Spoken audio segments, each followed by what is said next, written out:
Happy Mother's Day po sa ating mga nanay. Ayan. No? At syempre sa aking asawa na ayan, tulog yung bata. Nakatulog sa praise and worship. No? So, salamat po sa Lord sa buhay ng mga nanay at patuloy na tayo ay maglingkod sa Panginoon all that we do in our family. Sabi nga, sa loob o labas ng pamilya, kung nasaan man tayo ay naglilingkod sa Lord at patuloy na sumasampalataya sa Kanya. Amen, mga kapatid? Yes. Hallelujah. At tunay nga, pagpatuloy natin mga kapatid, yung ating pag-aaral ng The End Times series, no? So, bakit po mahalaga nating malaman, no? Yung End Times series. At ano po yung aral sa atin ito? Na alam natin that anytime, no? Walang nakakaalam, ang Diyos ay pwede na bumalik ang Panginoong Jesus. Amen? At ano po yung dapat nating gawin, no? Dapat ginagawa po natin kung ano po yung kalooban ng Panginoon. At syempre, meron tayong buhay na pag-asa, mga kapatid, bagamat nakikita natin sa kapaligiran, no, maraming mga bagay na pangyayari na hindi ka nais-nais, no, because of the choices ng mga tao, because of the decisions ng mga tao. Ngunit, are we decided talaga, mga kapatid, to follow Jesus?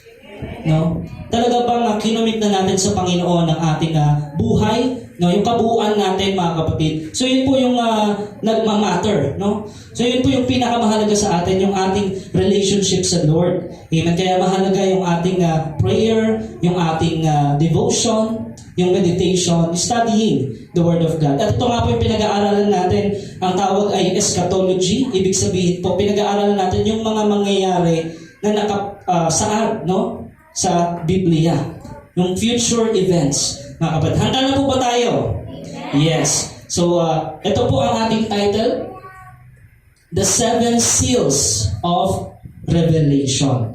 No? So, basahin po natin yung title, The Seven Seals of Revelation. Ayan. So, ito po yung unang series na tinatawag kung papaano hatulan ng Diyos, no? Sa Revelation po kasi mababasa natin merong 7 seals, merong 7 trumpets, at merong 7 bowls or vials, no, na tinatawag, na magkakakonekta po yan. At sa mga susunod na linggo, yun po yung ating pag-aaralan, no?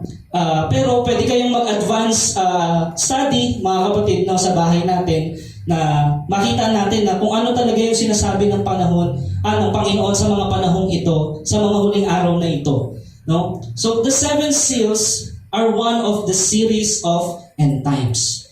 No? Pag sinabing seal or selyo, no, sa Tagalog, no, ano pong ginagawa kapag may selyo? Binubuksan, no? Yung selyo po kasi natawag dito yung sa scroll, mga kapatid, no, seal dun sa scroll. No, at kapag binuksan mo yung selyo, tinanggal mo yung selyo, ano pong mangyayari? Mababasa mo kung ano yung nasa loob ng scroll. Amen? So, ganoon po yun. Ano po ba ibig sabihin ng 7 seals sa end times? Again, mga kapatid, ito po yung judgment ng Panginoon dito sa mundo, no, na mangyayari sa hinaharap. No? Una nga po yung tinatawag 7 seals, 7 trumpets, and 7 bowls or vials. No? Ito yung wrath of God na ibubuhos po sa daigdig. No? Pero ang encouragement po sa atin, sa Thessalonians, mga kapatid, we are not appointed by God to wrath. Mga kapatid, hindi tayo babagsakan ng puot ng Diyos. Yun po ang mababasa natin sa Thessalonians. Kaya po maganda po yung sa devotion na banggit kanina, yung sa alapaap po, magkikita ang mga Panginoon. Ano po ba ang purpose nung caught up in the air? Sa tingin niyo po, sa ating pananaw, no? Ano po ang purpose kaya? Bakit kaya i-snatch ng Panginoon yung kanyang mga hinira or yung kanyang mga anak mula sa earth? No? Kung mabasa po natin yung buong Thessalonians, ang nakasaad po doon dahil ibubuhos ng Diyos ang kanyang puot.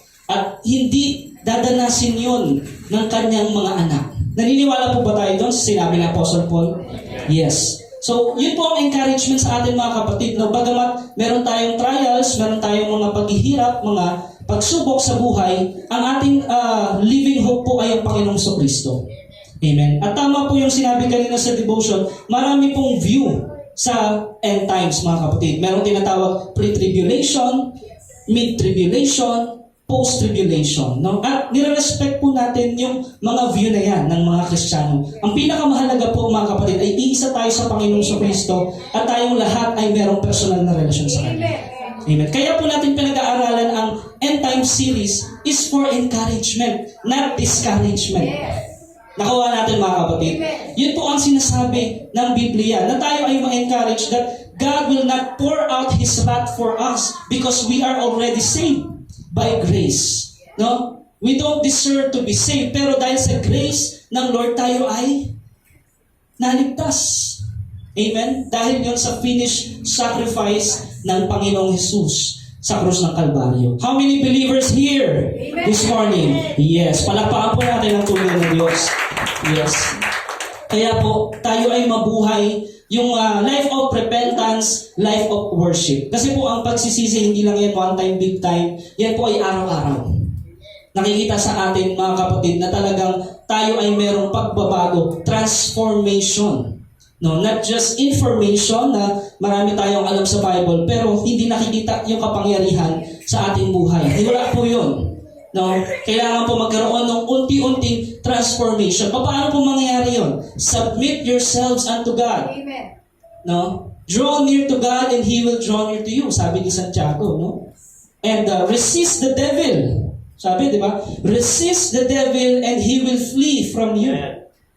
Di ba? Palayasin nyo yung gumugulo, yung nag-distract sa focus mo sa Panginoon, yung mga gawa ng kadiliman for you to be able to do the will of God. Amen, mga kapatid. Kaya po, this end times, in this last days, mga kapatid, we must be encouraged. Sino po ang may encourage dito? Yes, na-encourage through the Holy Spirit. At yung merong kinata natin kanina, merong joy in our hearts. No? Ito yung hindi pilit na masaya ka, hindi yon, no? Hindi yung pinilit mo ay masaya ako kahit may pagsubok, pinilit mo. Hindi. Yung joy na sinasabi dito, yung presensya ng Diyos. No? Kasi marami sa mga tao, ang isip nila, provision, di ba? Hindi naman masama yan eh. Protection, di ba? Pero ang tanong, presence ba ng Panginoon ay nandoon? Kung maalala niyo po sa panahon ni Moses, sabi ng Panginoon, sige, papapasukin ko na kayo sa promised land. Nandun yung protection ko, nandun yung provision ko, lahat na, pero hindi ako sasama sa inyo. Naalala natin yan sa Exodus yun, mga kapatid. Chapter 33. No? So, sabi ni Moses, Lord, hindi na po kayo pupunta doon kung hindi ka lang namin kasama. Bakit? Ang pinakamahalaga sa buhay natin, mga kapatid, ay ang presensya ng Diyos. And the very presence of God is the Holy Spirit sa ating katawan, sa ating buhay. Amen. Kasi anumang mga pagsubok, anumang mga paghihirap, anumang problema danasin natin, kung nasa presensya tayo ng Diyos, di ba, we'll abide in the shadow of the Almighty, we'll find refuge. No, we are safe. No, kung tayo nagtitiwala sa Panginoon. Amen po, mga kapatid. So yun po encouragement sa atin in these last days. At tatalakayin natin yung 7 seals of Revelation, no, na mangyayari sa hinaharap. Anong sabi po sa Revelation chapter 6, 1 to 17? Nakita kong inalis ng kordero ang una sa 7 selyo. At narinig kong sinabi ng isa sa 4 na buhay na nilalang sa tinig na sinlakas ng kulog, halika, at nakita ko ang isang kabayong puti na ang nakasakay ay may hawak na pana. Binigyan siya ng korona at siya'y umalis upang patuloy na manako. Yan po yung unang selyo. So, dahan-dahanin po natin ang pagbabasa sa Biblia, mga kapatid. Amen? Yung ano po dyan, hindi dapat natin, parang skip agad, no? Dahan-dahanin natin kung ano ba yung sinasabi one by one. No? Kung first seal, anong sabi doon? Kay John, the apostle, nakita ko. Sabi, halika, John.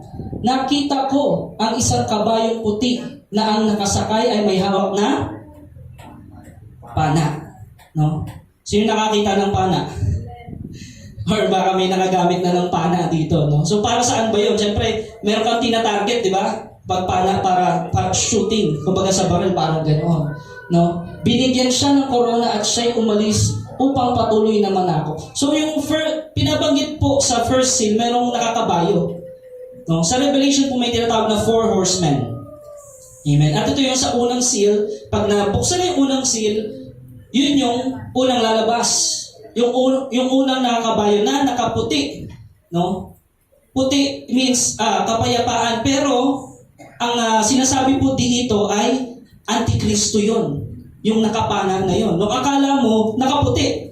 Amen. Pero this is a deception. Yun yung unang seal na mangyayari. Amen.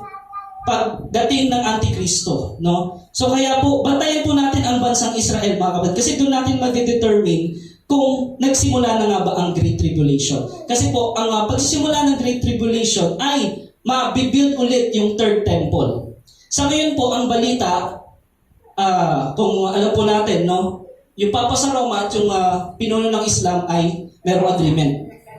Yes, merong agreement. At nagkakagera doon sa Israel, mga kapatid.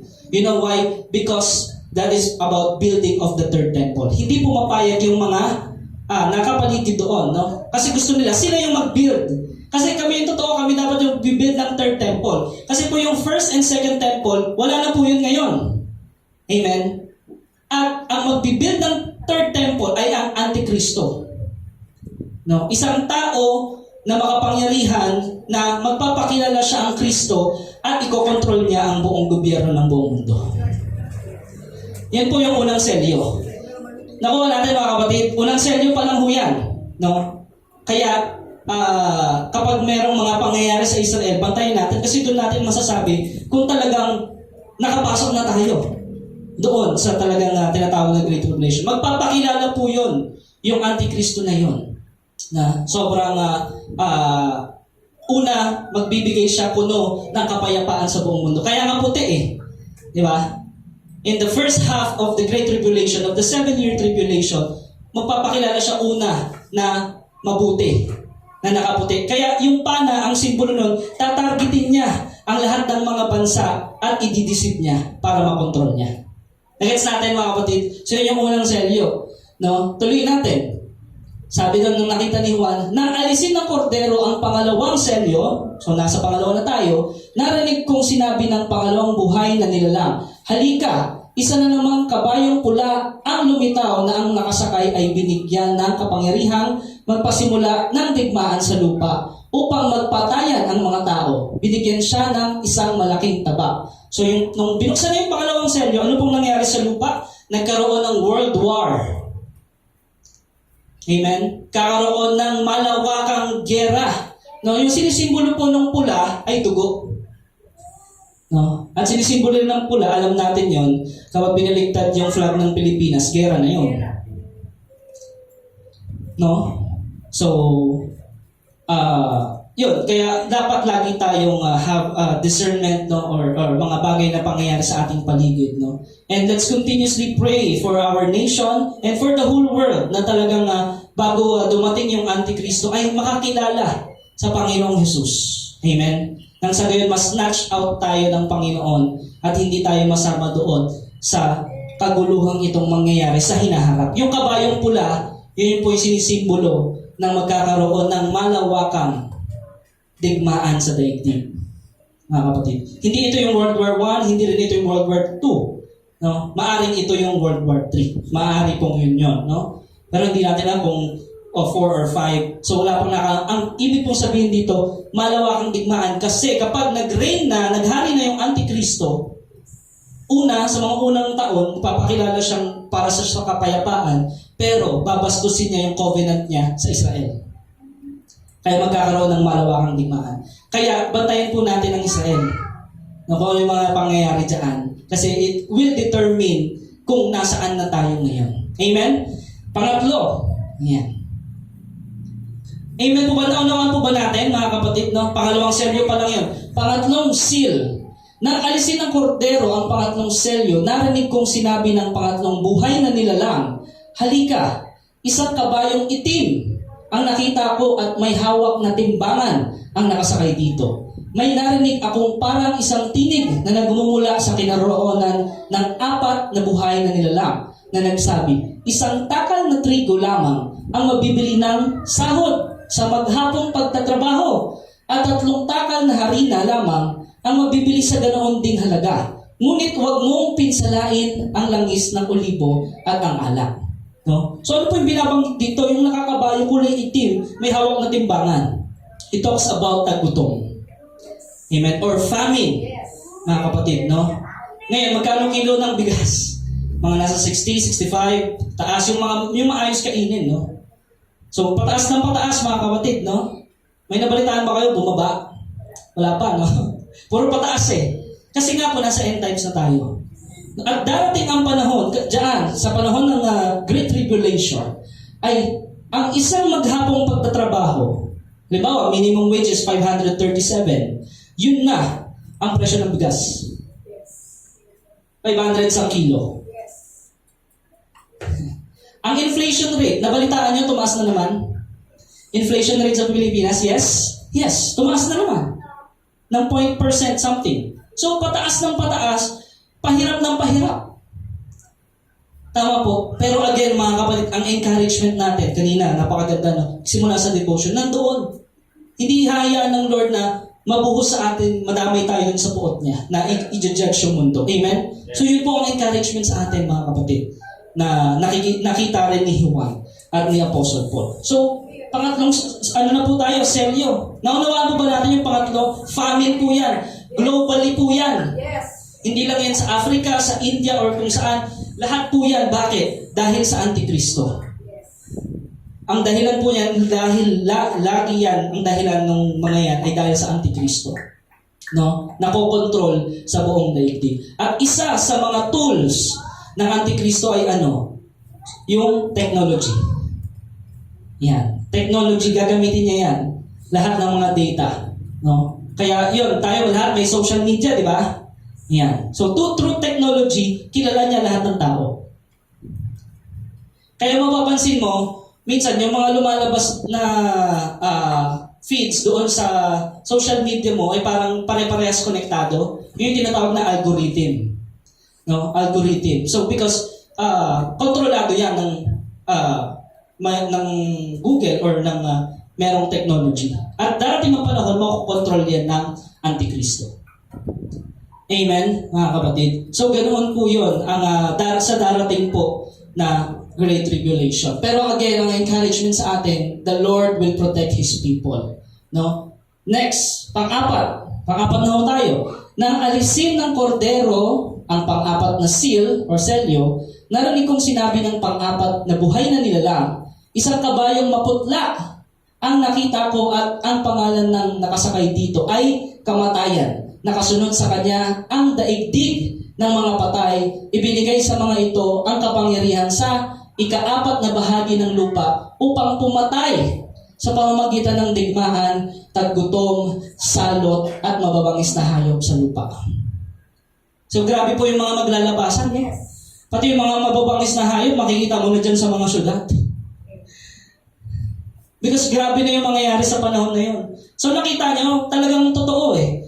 Una, di ba, yung sa mga digmaan, no? Kasi, according to sayings, di ba, war is the mother of poverty. Kaya magkasunod yung war tsaka poverty, yung tagutom. Bakit? Kapag may gera, talagang ang resulta nun ay maraming magugutom. Kasi maraming madadamay. Amen? If you will remember our history, no? Kaya nagkakaroon ng mga tagutom because of war. No? Because of warfare in this world. So yun po ang mangyayari. Tagtuyot, no? Talagang taghirap ang mangyayari kapag po nabuksan na yung pang-apat, no? Pang-lima.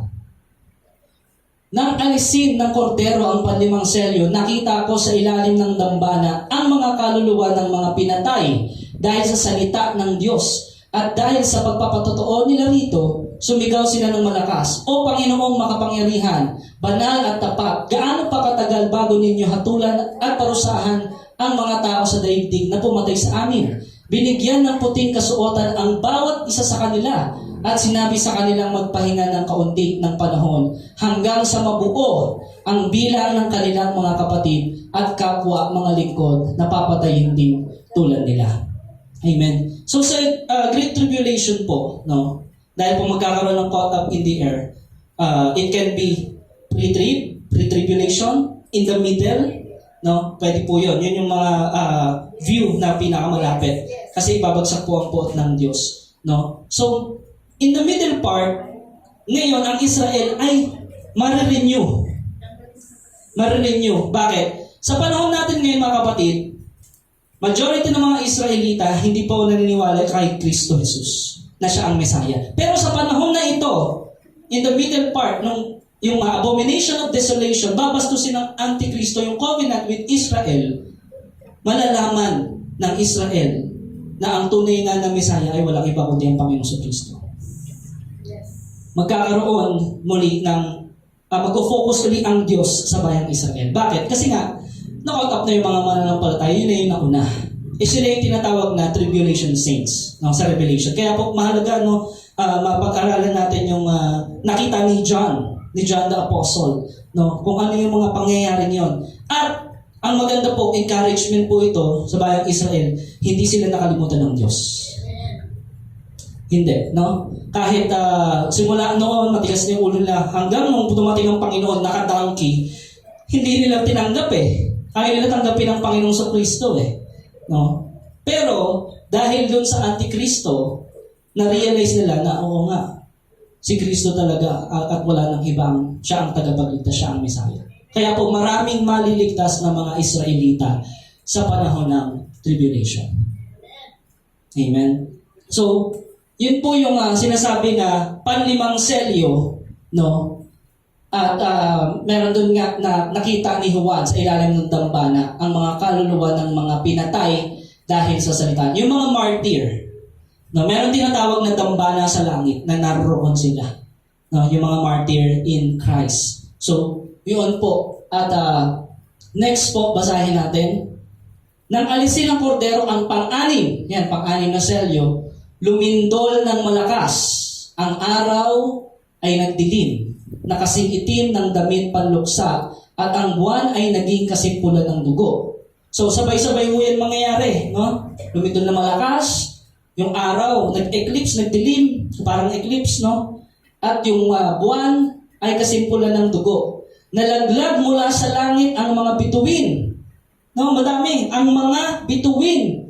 Yun yung mga signs ng sixth seal o selyo na parang mga bubot na bunga ng igos kapag hinampas ng malakas na hangin. Nahulog yung mga bituin.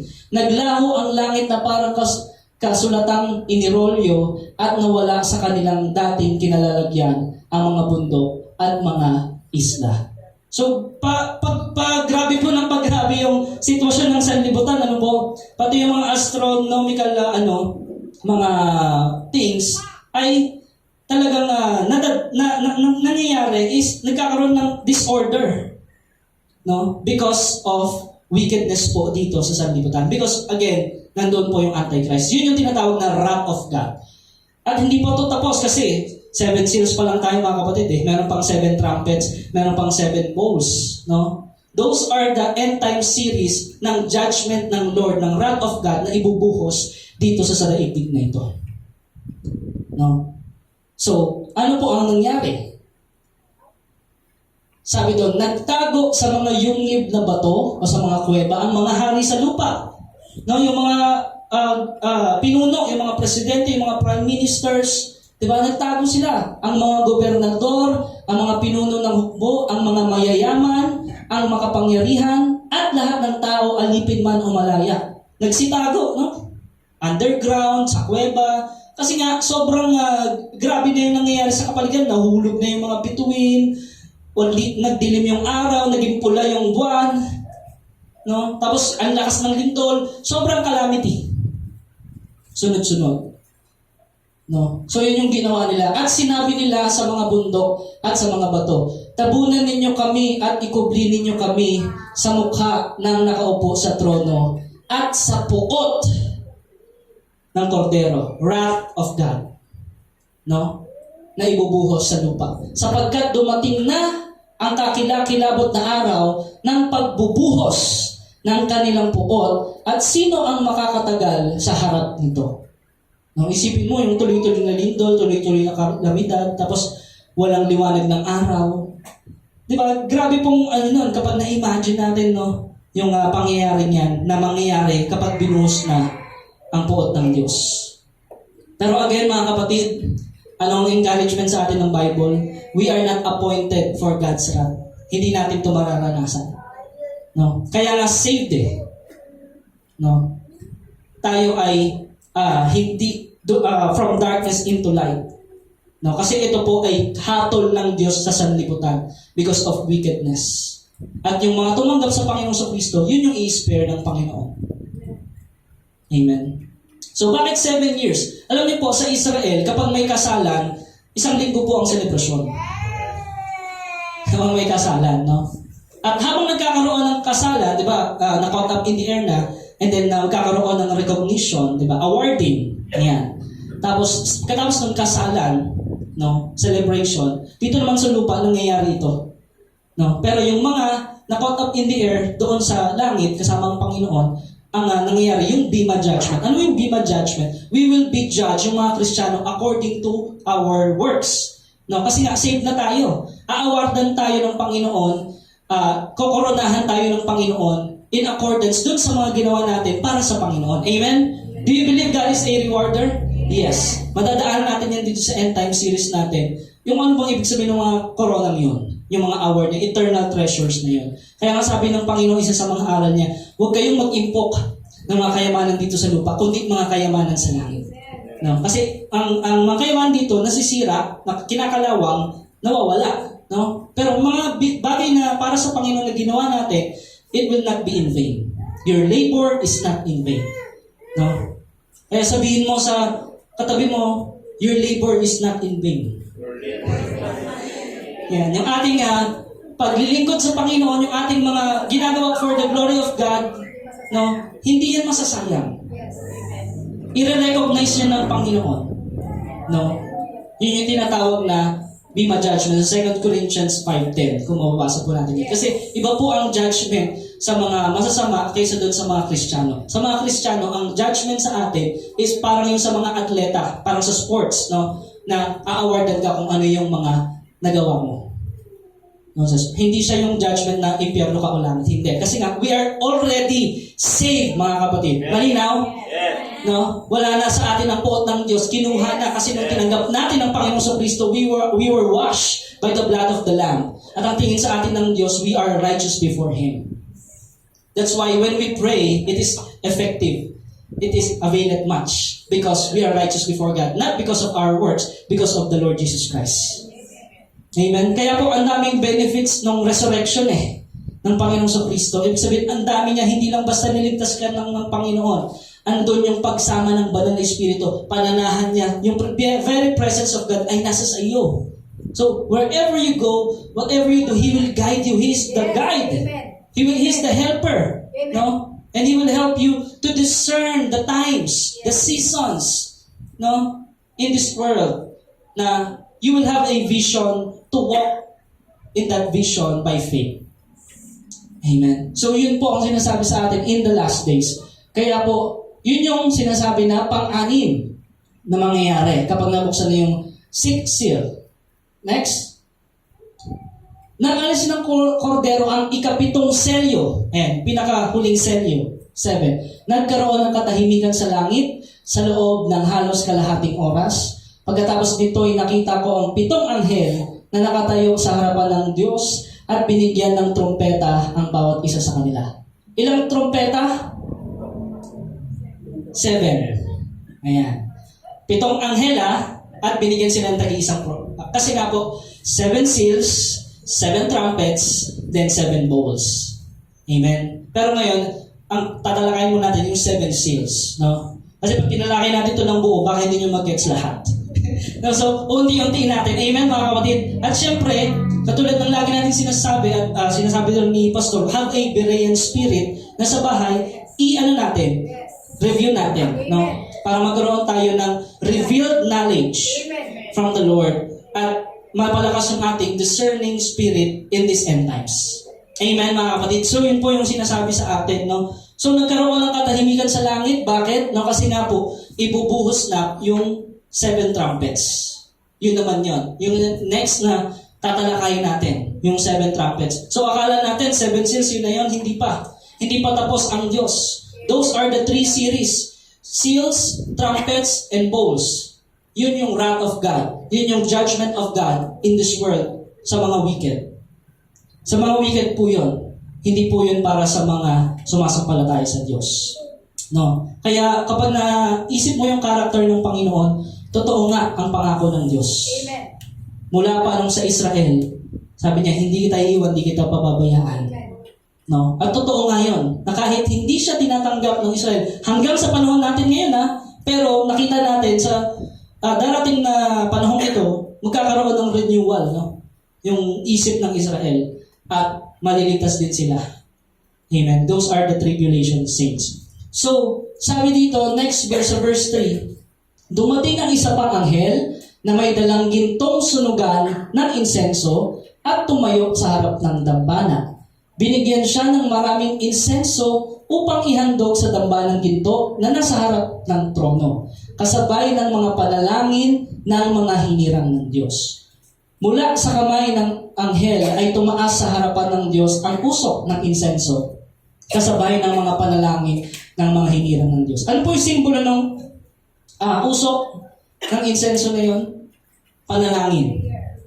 Amen. Panalangin ng mga hinirang ng Diyos. Sa 5, pagkatapos, kinuha ng anghel ang sunugan ng insenso, pinuno ito ng apoy mula sa dambana at inihagis sa lupa. Biglang kumulog, dumagundong, kumidlat, at lumindol. Amen.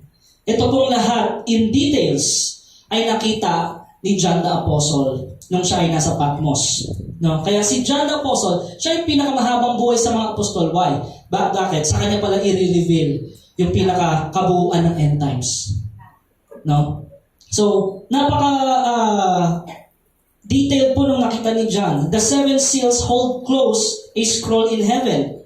At nung una nga, na-happy si John kasi walang makapagbukas ng seal. No? Nalungkot siya. Pero, nung dumating, yung sinabi, Lion of Judah, sino yun? Si Jesus Christ. Siya lang ang katangi-tanging makakapagbukas nun. No?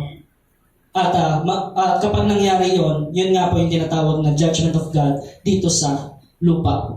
No? The prelude to the opening of the 7 seals sa vision ni John is a search for someone worthy to open the heavenly seal. No? So, si Jesus lang, worthy is the Lamb. Amen. No? Siya lang ang kordero ng Diyos, wala nang iba. No? Maraming magpapakilala na sila ang Kristo. Yes. Sila ang tagapagligtas, pero wala na pong ibang kordero ng Diyos kundi ang Panginoong Kristo. Amen. Amen. Itong pinag-aaralan natin ito na scroll, again, this is the judgments of God dito sa mundo. The fact that it is written, bakit isinulat to? No? Kasi po, ang katotohanan, no, maraming mga Kristiyano, according to survey, hindi nila madalas binabasa ang Revelation. Totoo po yan. No, maraming hindi nakakaalam kung anong laman yan. Yung ibang libro, nababasa yung Psalms, yung Proverbs, yung Gospel, 4 Gospels. Pero yung Revelation, laging nababasa. No? Pero si John, nakita niya to in detail. Why is it written? Natanong niyo ba yung sarili natin? Bakit sinulat ito? Anong kinalaman nito sa buhay natin? No? Yun naman po pala. It is for our encouragement that someday God will judge the earth.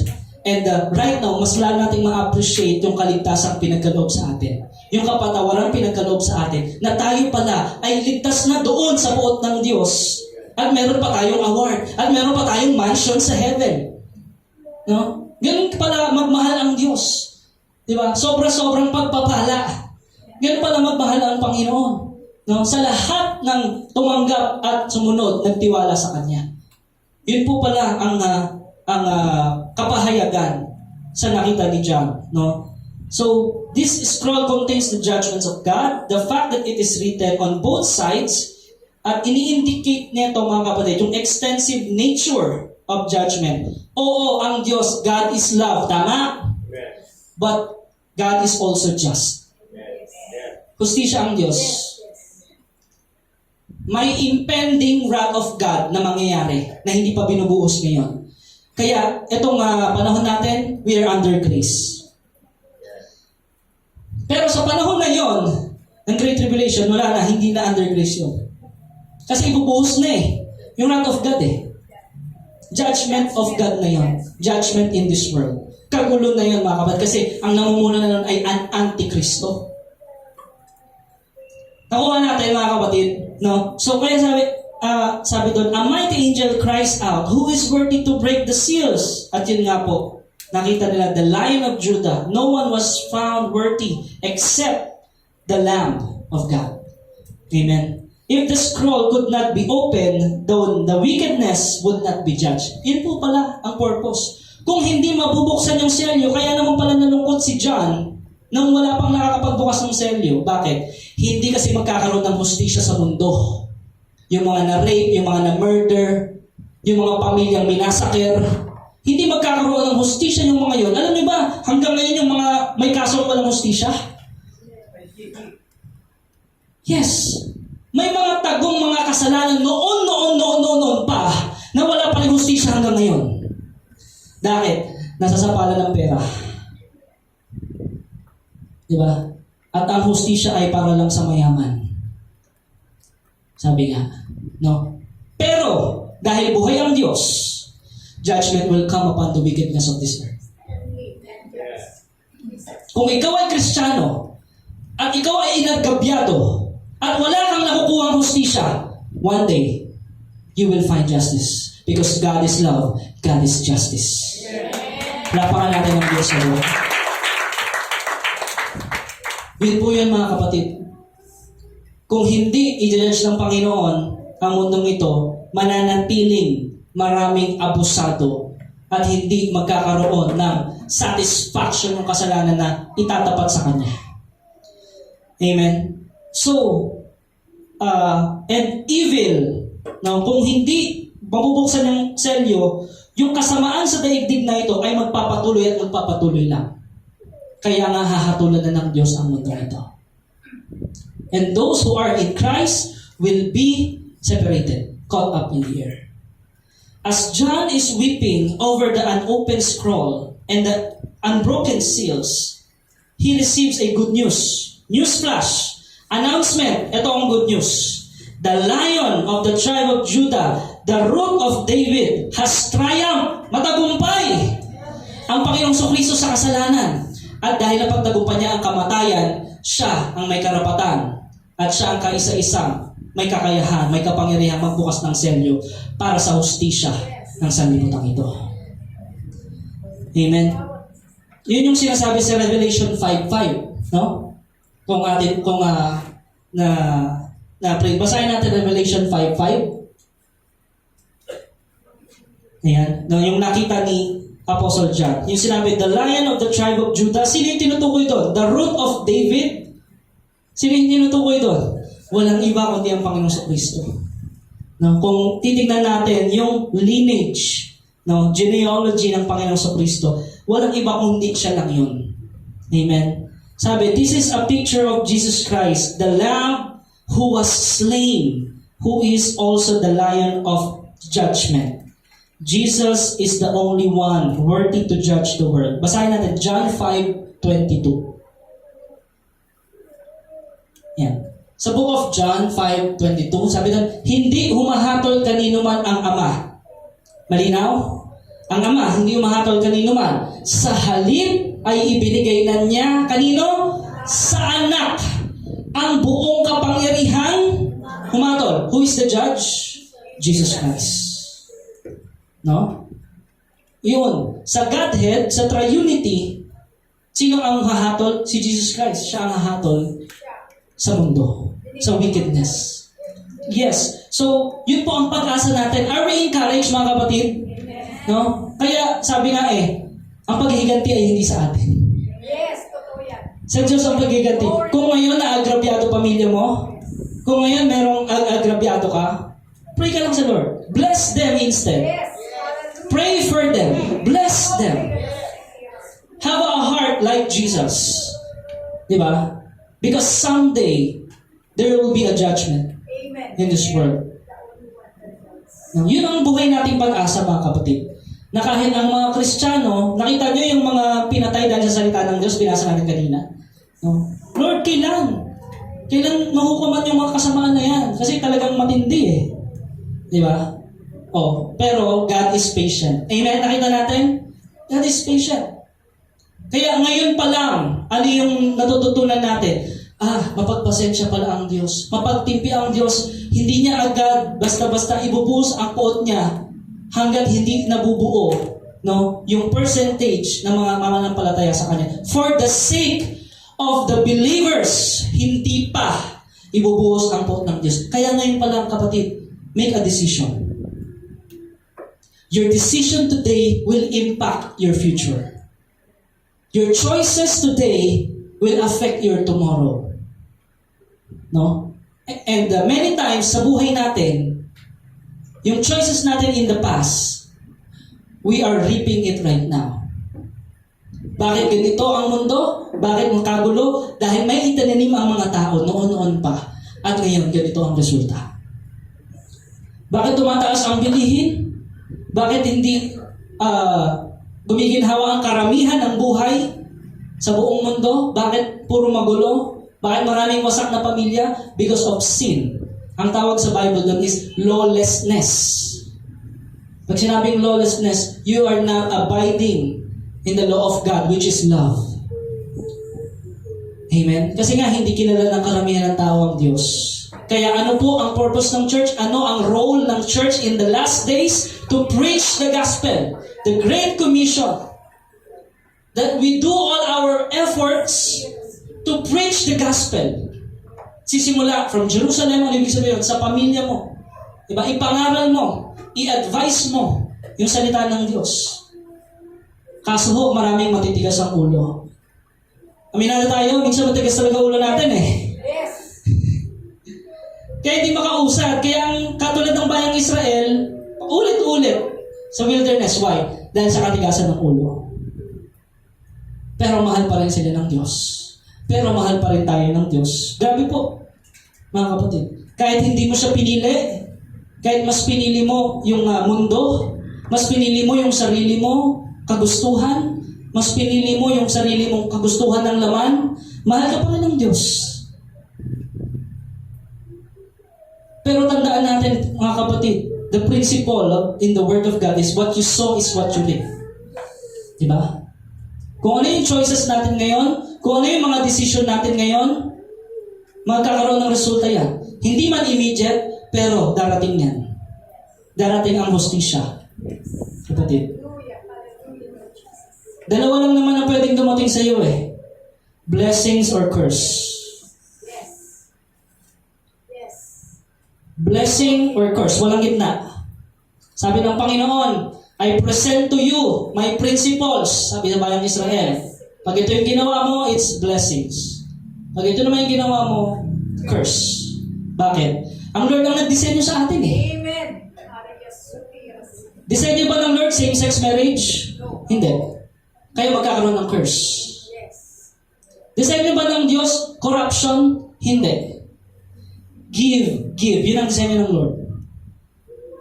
Kaya nagkakaroon ng curse dahil sa pagsuway. Lawlessness. Yes. Ibig sabihin, kasalanan. Amen, mga kapatid. That's why 7 seals meaning judgment of God to the wickedness and evil of this world.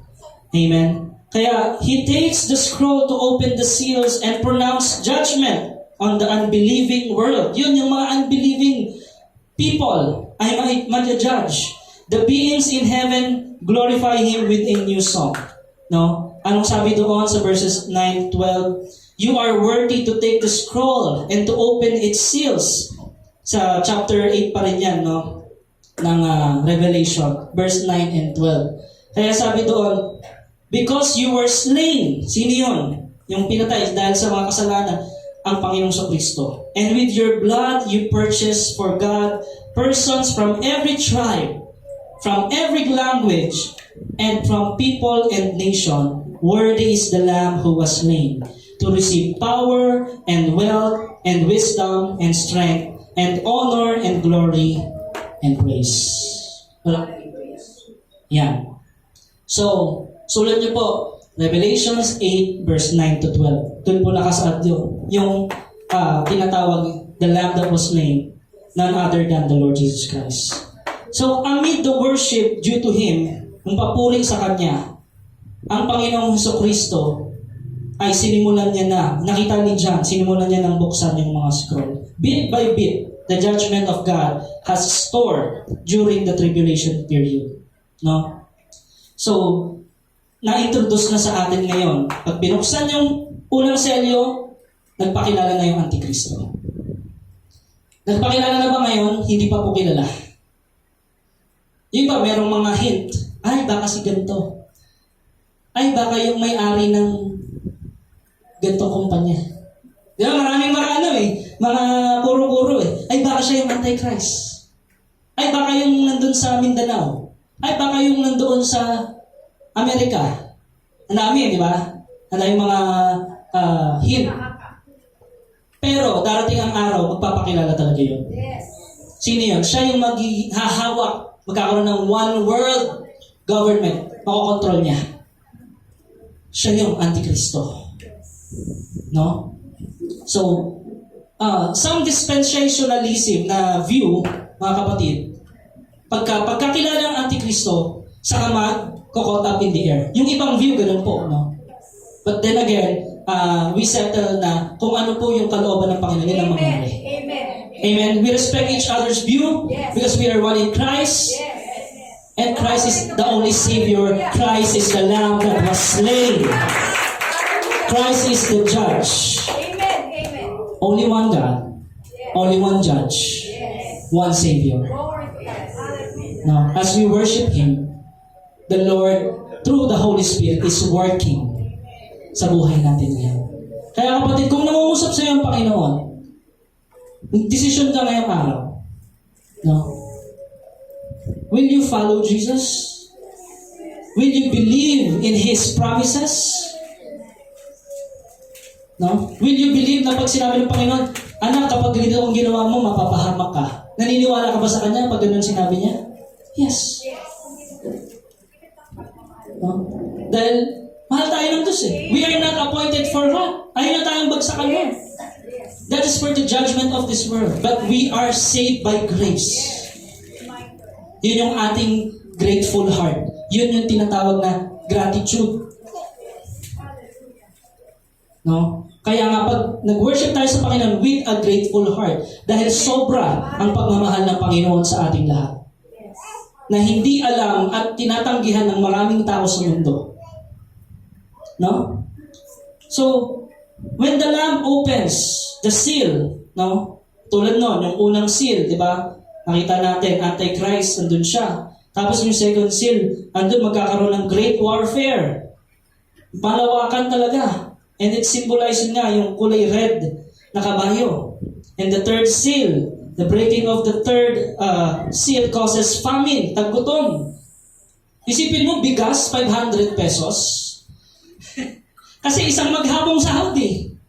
No? Kung itatapat natin sa minimum wage yun, 500 pesos po, bigas 1 kilo. Nakalagay sa palengke, no? 500, 505, 510. Pag naabutan mo yung panahon na yun, tapos ganun pa rin yung sahod, yun, umpisa na yun. Great tribulation na yun. No? Praise God, mga kapatid. Naunawaan natin ang grasya niya. Naunawaan natin ang pagmamahal ng Diyos. Naunawaan natin na ang Diyos hindi lang basta-basta nagja-judge. No? Ang Diyos ibinigay ang Panginoong Kristo na kung sinong tumanggap at sumampalataya sa Kanya ay mai-spare doon sa judgment. No? Yun ang ating encouragement at yun ang ating ibahagi, mga kapatid. Amen. Ngayon, kung tanggihan tayo, hindi na ho tayo accountable doon. Yes. Kapatid, lagi mong isipin, hindi ikaw ang tagapagligtas. Yes. Huwag mong isipin, ay, ililigtas ko ang pamilya ko. Hindi ikaw ang tagapagligtas. Yes. Si Jesus. Amen. Ilalapit mo lang, anong trabaho natin? Share, preach, testimony, testify of the goodness of God, about the gospel, about the good news. Yun ang atin. Hallelujah. No? Yun ang atin, mga kapatid. Kasi, minsan pilitin mo, church ka! O, nag-church ka, wala naman sa puso. Yes. Di ba? Church kasi, magalitan ako church ako.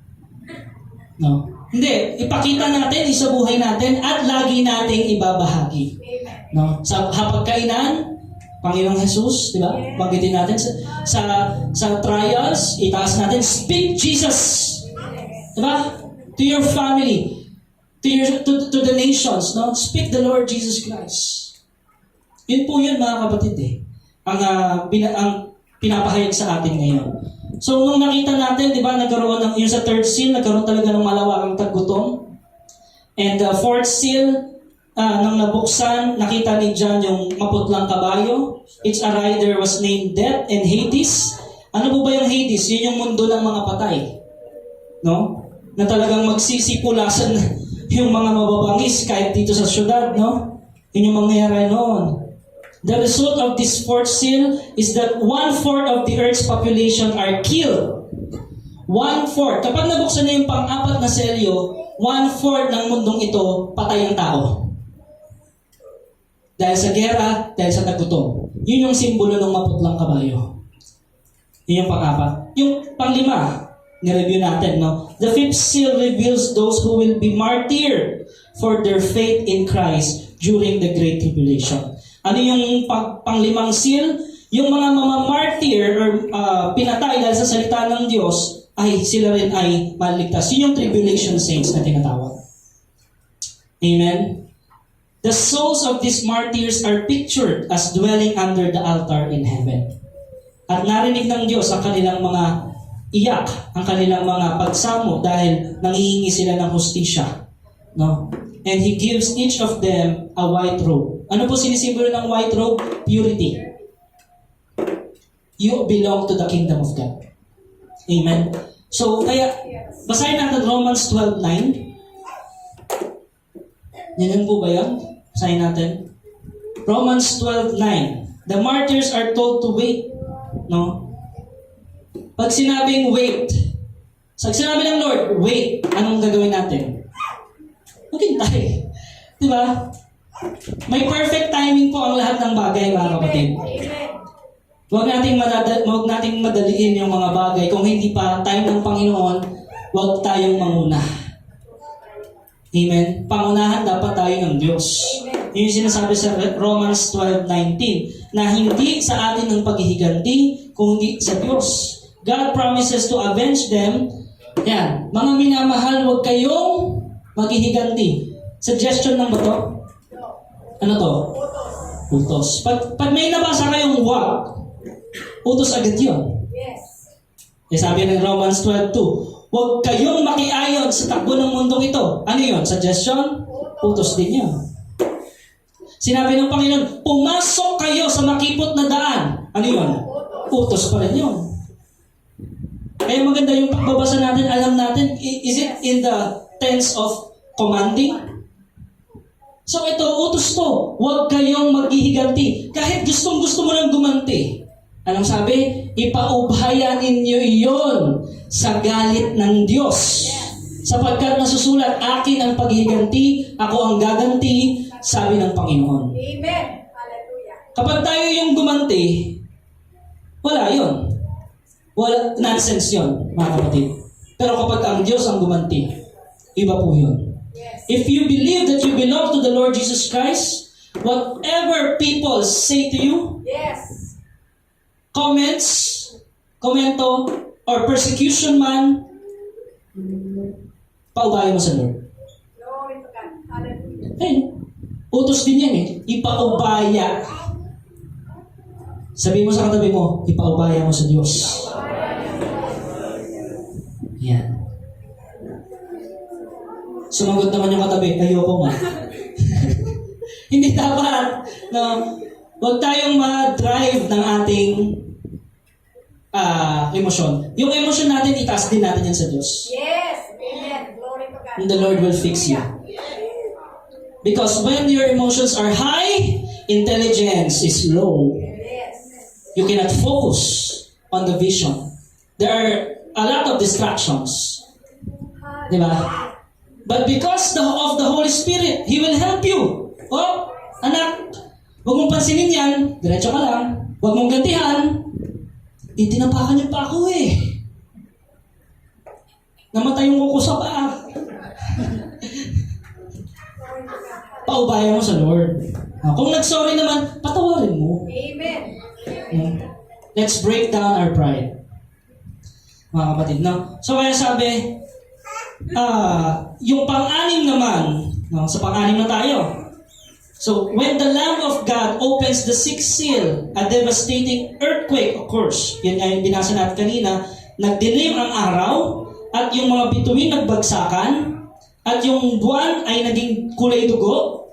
No? The heavens receded like a scroll being rolled up, and every mountain and island was removed from its place. Isipin nyo, yung mga bundok, nagtatapunan, yung mga isla, naglulundagan sa panahong yun. Kaya nga yung mga tao, nagtago na sa mga yungib, sa mga kuweba, sa mga ilalim ng lupa.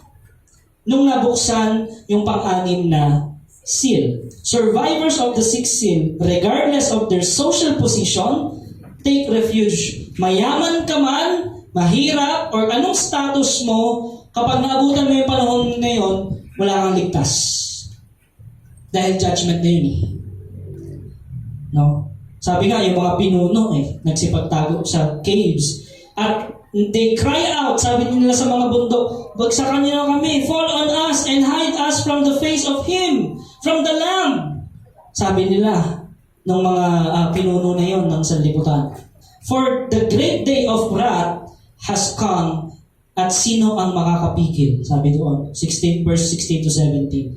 After the opening of the sixth of the seven seals, is an interlude in the book of Revelation. Ano yung nakita ni John? Revelation 7, 1 to 8. Yan. Dito natin tapusin, mga kapatid.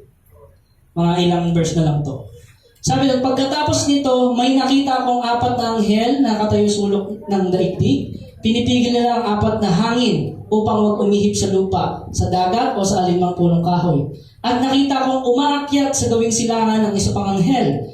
Taglay ang pantatak ng Diyos na buhay. Sumigaw siya sa apat na anghel na binigyan ng kapangyarihang maminsala sa lupa at sa dagat. Huwag muna ninyong pinsalain ang lupa, ang dagat o ang mga punong kahoy hanggat hindi pa namin nilalagyan ng tatak sa noo ang mga lingkod ng ating Diyos. Sino yung binabanggit dito?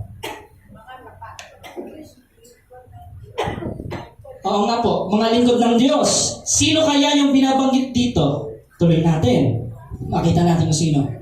At narinig ko ang bilang ng mga tinatakan, 144,000 buhat sa 12 lipi ng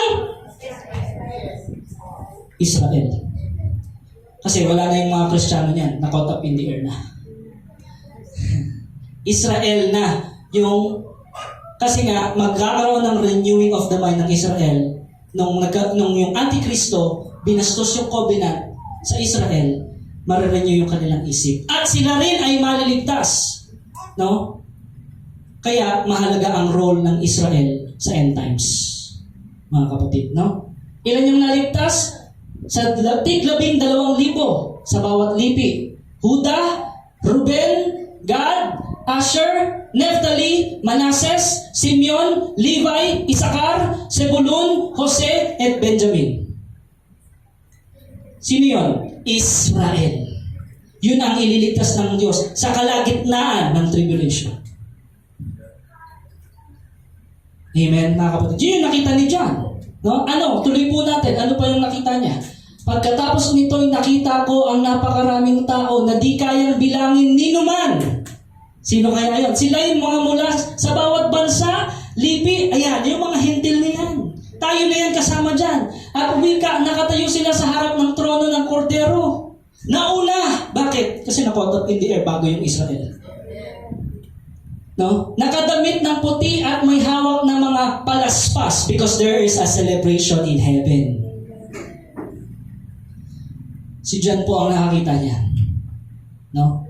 He describes, binasa natin chapter 6. Kaya may advice mga kapatid, if you want to read yung end times, begin chapter 6 hanggang chapter 19. Andun yung nakita detalyado. Nakita ni John. Revelation. So, nakadamit ng puti at may hawak ng mga palaspas. 10. Isinisigaw nila, ang kaligtasan ay nagmumula sa ating Diyos na nakaluklok sa trono at sa kordero. Sino yun? Jesus Christ. Na-renew yung Israel. Hindi naiwan. Oh. So, yun po ang mangyayari sa hinaharap. At next verse, ano pong sabi? Ginoo, kayo po ang nakakaalam ang sagot ko. At sinabi niya sa akin, sila ang mga nanggaling sa matinding. Sino yung tinutukoy? Israel. Amen?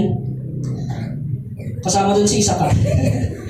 Ayan. Nilinis nila at pinaputi ang kanilang damit sa dugo ng kordero. Ang pangako ng Diyos mula pa sa Old Testament sa bayang Israel, Deuteronomy, hindi kita iiwan, hindi kita pababayaan. At natupad hanggang sa kahuli-hulihan sa end times, hindi kinalimutan ng Diyos ang bayang Israel. Glory to God. Hindi kinalimutan ng Diyos. Hindi makakalimutin ng Diyos katulad natin. Amen. Ang Diyos, alam niya ang mga mangyayari at alam niya kung ano ang ending. Kaya ang maganda na to, encouragement naman mga kapatid. Kung baga sa nanood ka ng pelikula, hindi mo pa man napapanood, nakita mo na yung trailer, na maganda yung ending. Encouragement na yun, di ba? Kumbaga, magulo man, mahirap man ngayon, marami mang taghirap, ngayon, darating din ang araw. Babalik ang Panginoon. And everything will be beautiful in His perfect time. Amen. Praise the Lord. Yan po ang encouragement sa atin.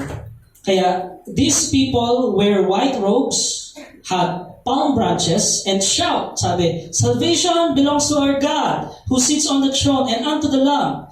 At sabi ni John, na nakita niya yung multitude, they have come out of the great tribulation, yung mga galing doon, yung mga nakasurvive doon, na binanggit natin kanina 144. Amen? Kaya basahin niyo ulit yan sa bahay niyo, no? So, they have washed their robes and made them white in the blood of the Lamb. Kanino sila naniwala, yung Israel? Kay Kristo, sa kordero. Naniwala na sila nung kalagitnaan na ng tribulation. Amen? Kasi nga, nakita nila, nadaya lang tayo ng Antikristo. So, yun po ang mangyayari. They are given the promise, sabi doon, never again they will hunger. Hindi na sila muling magugutom, hindi na sila muling mauuhaw. Sabi sa 16 and 17, no? The sun will not beat down on them. Hindi na sila magugutom, di mauuhaw man, hindi na rin sila mabibilad sa araw, di mapapasok ng anumang matinding init. No? Naranasan natin, nakaraan ng tindi, no? 50 plus degrees. No? Pero darating ang panahon, pag sa Great Tribulation, mas matindi pa doon. Kasi mapapasok na eh. No? Kumbaga, paglabas mo pa lang sa labas, pasok ka na. Siguro mga nasa 60 to 70 degrees na noon. Panahon na yun. Sobrang init. No? So sabi doon, hindi na sila magugutom, hindi na sila mauuhaw, hindi na rin mabibilad sa araw, ni mapapasok ng anumang matinding init, sapagkat ang kordero nasa gitna ng trono ang magiging pastol nila. Siya ang gagabay sa kanila sa mga bukal ng tubig na nagbibigay buhay at papahirin ng Diyos ang bawat luha sa kanilang mga mata. Ganito po ng pangako ng Diyos. Very encouraging para sa atin, mga kapatid. Kaya, persevere, magtiyaga, magtiwala. Sabi mo sa katabi mong magtiyaga at magtiwala. Ayan. Tiwala sa Panginoon. Amen. So, Isaiah 25:8, kung nandiyan, basahin din natin. Lubusan niyang pupuksain ng Panginoong Yahweh ang kamatayan. Wala nang kamatayan. Kapag nag-glorified body na, wala ka nang aatin ng lamay, wala nang burol, bakit? Bago na eh, babaguhin na ng Panginoon eh. No? Very encouraging, no? Encouragement sa atin. Sabi, papahirin ang mga luha sa kanilang mga mata, aalisin niya sa kahihiyan ang kanyang, sino yun? Israel yun eh. Amen? So, magkakaroon ng renewal sa Israel. Liligtas din sila ng Panginoon. No? Isaiah 49 verse 10. Hindi sila magugutom. Nakita rin to ni Isaiah, no? Yung nakita ni John. Hindi sila mauuhaw, hindi rin sila mabibilan ng matinding hangin, at nakakapasong init sa disyerto, no? Sapagkat papagnubayan sila ng Diyos na nagmamahal sa kanila, sila'y gagabayan patungo sa bukal ng tubig. Parehas, no? Tama? Bakit? Iisa ang Diyos na kilala ni Isaiah at ni John. Hundreds of years naman ang pagitan ng edad nila, yung generation nila magkalayo, pero iisa yung nakita nila. Bakit? We have one God. We have one Savior. We have one Redeemer. None other than the Lord Jesus Christ, mga kapatid. No? So, again, yung sa 7th seal na, binuksan na ng Panginoon yung pang-7, yung panghuling seal, there was silence. Sinabing silence, waiting. Waiting yan. Kapatid, kapag sa pakiramdam mo, sa discernment mo, tahimik ang Diyos sa buhay mo, parang hindi baga naririnig yung panalangin. Sa feeling mo lang, no? When God is silent, trust Him. Bakit? You are under examination. No? Kapag nag-e-exam ba ang mga estudyante, nag-iingay yung teacher? Kailan nagtuturo yung teacher? Bago mag-exam. Tama? Pero pag nandun na sa exam, yung teacher palakad-lakad lang. Tama? At hindi bumubukas yung bibig. Silent. Hindi niya sasabihin yung sagot. Bakit? Tinuro nyo na nga bago mag-exam Sa ating buhay, ganun din mga kapatid. Sinabi na ng Panginoon, pinauna na ng Panginoon through prophecies, through His Word, yung mga mangyayari at yung mga kalalabasan sa end times. Ano yung dapat gawin natin? Makinig sa turo ng nagtuturo. Ang Panginoong Jesus. Makinig sa banal na Espiritu. Amen? So the judgment that lead up to the close of tribulation are now visible in the scroll and are so severe, sobrang tindi na mangyayari noon sa panahon na yon. The 7th seal obviously introduces the next series of judgment. Yun nga po, ang 7 trumpets. Kaya merong 7 anghel na binigyan ng mga trompeta. No?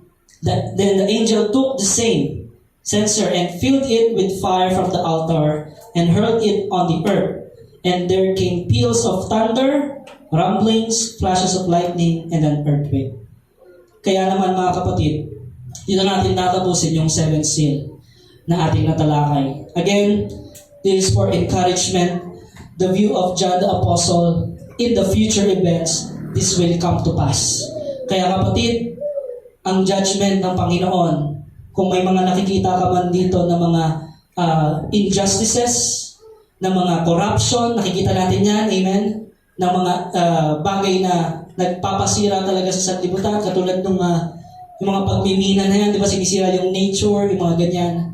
No, yung walang pagmamahal sa creation ng Panginoon. One day, magkakaroon ng judgment. Kaya ipaubaya natin lahat sa Diyos. Let His will be done. Palapakan po natin ang Diyos sa buhay. No? Kaya naman, mga kapatid, no, katulad ng tanong ko kanina, what is your everyday decision? No? What is your everyday decision? What is your everyday choice?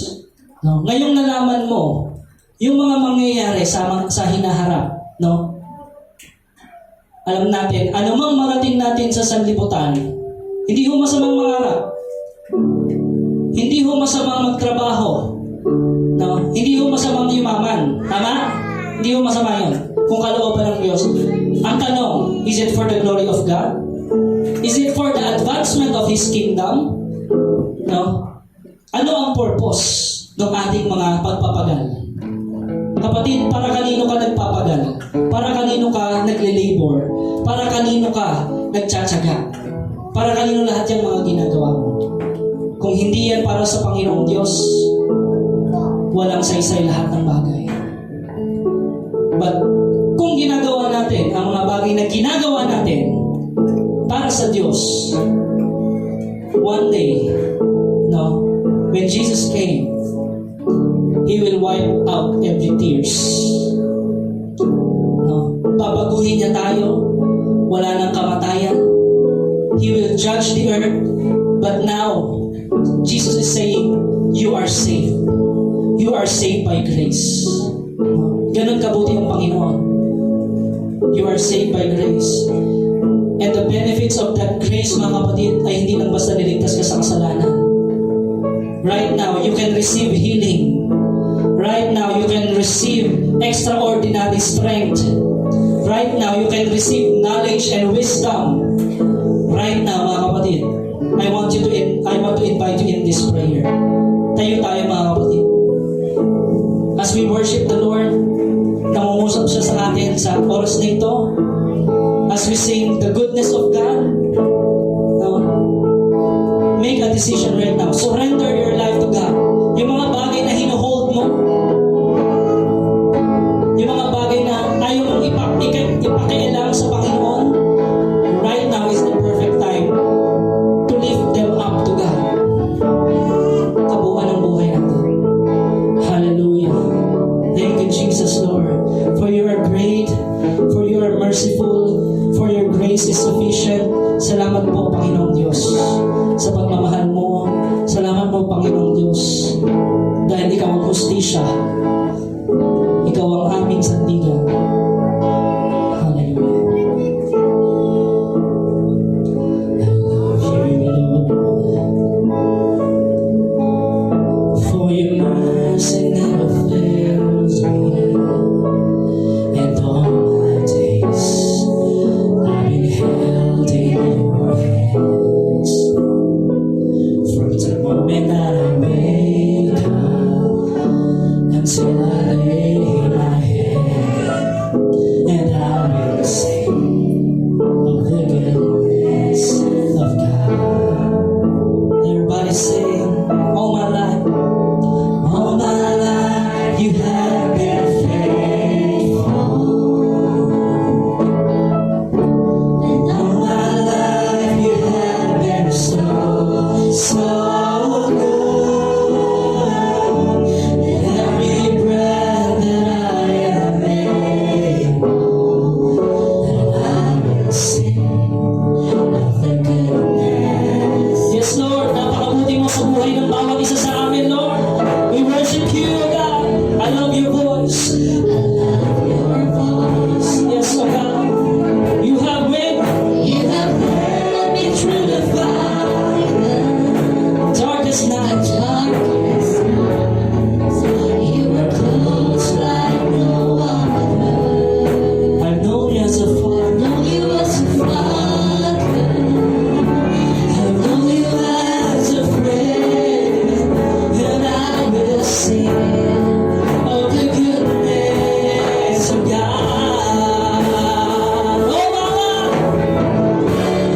All my life you have been faithful. Yes, you are faithful, Lord.